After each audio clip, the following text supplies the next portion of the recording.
Hi friends, ఈరోజు మనం తయారు చేసుకునేది ఉల్లిపాయ చట్నీ అండి.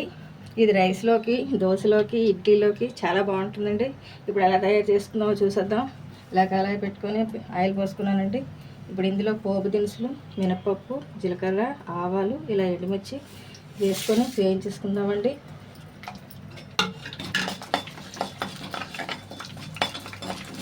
ఇది ఒక 2 నిమిషాలు వేయించుకున్న తర్వాత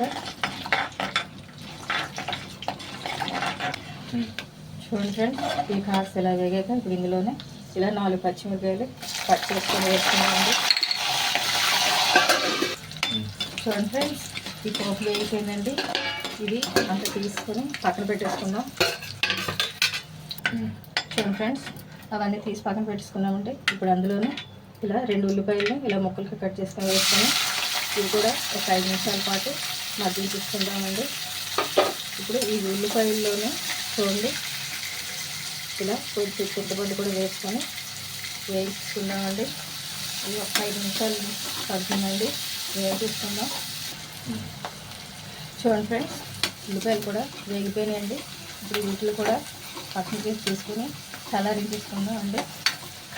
మనం ముందుగా మనం వేయించి పెట్టుకున్న పోపు దినుసుల్ని ఫస్ట్ మిక్సీలో వేసుకొని ముందుగా నీరు పోయకుండా మిక్సీ పట్టుకున్నాండి.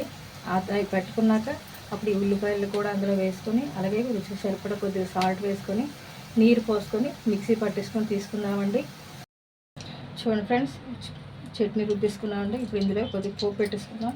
ఇలా కొద్దిగా ఆయిల్ పోసుకొని ఇందులో కొద్దిగా ఆవాలు, అలాగే కొద్దిగా కరివేపాకు, అలాగే కూడా చిటికెడు ఇందులో వేసి పోపు పెట్టేసుకుందామండి.